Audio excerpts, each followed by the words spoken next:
Jangan lupa subscribe YouTube channel Metro TV News dan jangan lupa nyalakan notifikasinya.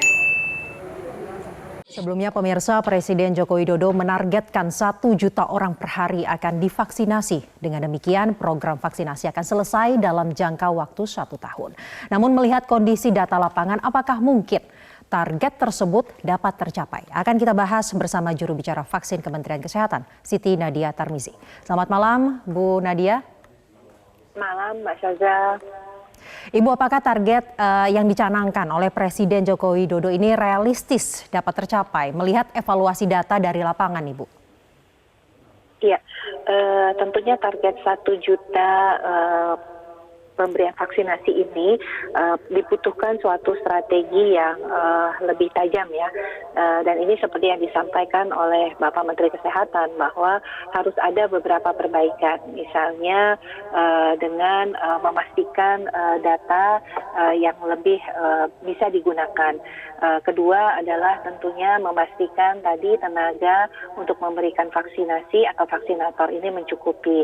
Dan yang ketiga terkait dengan fasilitas pelayanan kesehatan yang bisa memberikan vaksinasi ini harus ditambah. Jadi dengan target 1 juta untuk bisa menyelesaikan vaksinasi ini adalah kita harus membuat suatu strategi dan inovasi-inovasi baru dalam memperluas tadi untuk memberikan pelayanan vaksinasi. Baik, Bu Nadia, distribusi vaskes ini berbeda setiap daerahnya dan juga data yang masih cukup simpang siur.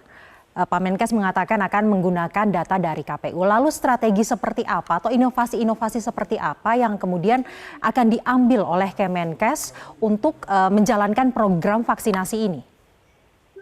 Ya, jadi terkait ini tentunya data menjadi kunci ya, Mas Syaza ya. Jadi kita akan melihat kembali data ini karena memang adalah tantangan kita pada waktu kita mengintegrasikan 3 sistem, yaitu sistem informasi SDM Kesehatan, sistem PCare BPJS untuk vaksinasi, dan sistem aplikasi Peduli Lindungi.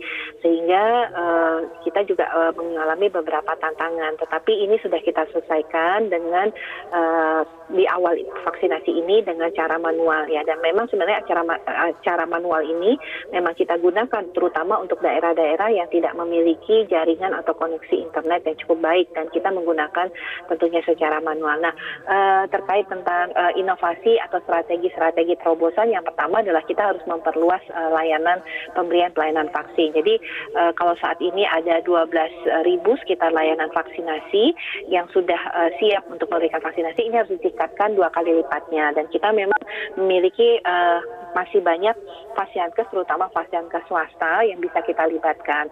Nah, yang kedua adalah dengan menambah mungkin layanan vaksinasi itu dengan membuka pos-pos vaksinasi lebih banyak. Nah, membuka pos-pos vaksinasi lebih banyak ini tentunya akan juga meningkatkan jumlah untuk target vaksinasi tadi.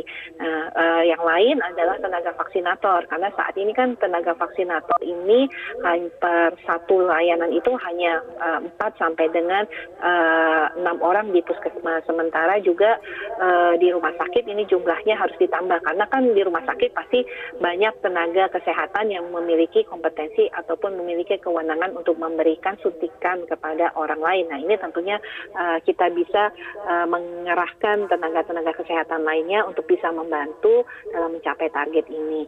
Nah, yang ketiga tentunya yang bisa kita lakukan juga adalah tentunya menggandeng ya pihak-pihak swasta tadi untuk memberikan layanan vaksinasi tadi dengan tentunya bisa lebih banyak cakupan yang bisa dilakukan oleh pelayanan swasta ini. Baik, Bu Nadia, tadi disebutkan bahwa data ini menjadi basis nantinya program vaksinasi ini akan lancar, akan berhasil. Namun salah satu kendalanya adalah saat ini data tersebut harus diambil manual. Dan apakah ini kemudian akan memberikan jangka waktu yang justru lebih panjang? Bagaimana dengan target dari Kemenkes sendiri sesuai dengan evaluasi yang ada di lapangan? Hingga kapan program vaksinasi ini akan dapat selesai?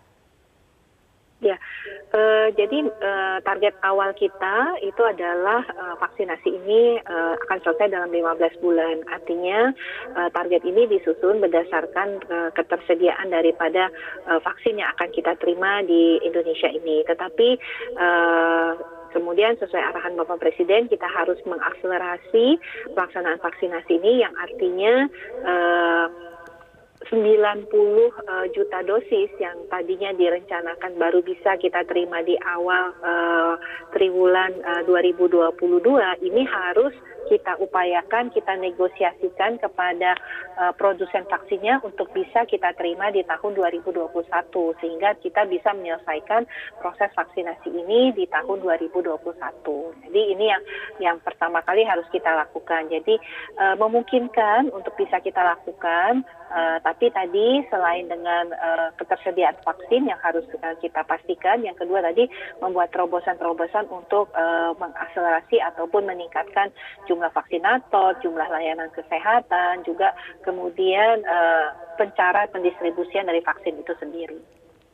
Baik Ibu, selain jumlah vaksin yang didatangkan, kemudian jumlah vaksinator, fasilitas kesehatan, salah satu tujuannya adalah kan untuk mencapai herd immunity. Sebenarnya dari hitungan Kemenkes sendiri, ada batas minimal berapa jumlah orang yang harus divaksinasi untuk kemudian Indonesia ini mendapatkan herd immunity? Ya, dari perhitungan kita untuk kita betul mencapai herd immunity ya berdasarkan tentunya perhitungan yang sudah menjadi rekomendasi bahwa untuk mencapai herd immunity itu kita memang harus memvaksinasi 70% dari penduduk dan ini angkanya kurang lebih adalah 181,5 juta jiwa.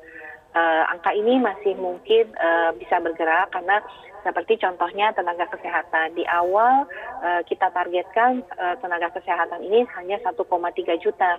Ternyata setelah dilakukan verifikasi dan kemudian dilakukan validasi kembali terhadap datanya, ternyata tenaga kesehatan ini bertambah menjadi 1,4 juta. Jadi ada pertambahan sekitar 100.000 lebih. Jadi ini tentunya masih bisa kita akomodir untuk penambahan terkait dengan perbedaan data di awal pada saat kita menentukan jumlah total target vaksinasi. Tapi kita harus mencapai 181,5 juta jiwa. Baik, terima kasih Ibu Siti Nadia Tarmizi, Jubir Vaksin Kemenkes yang telah bergabung dalam program Top News.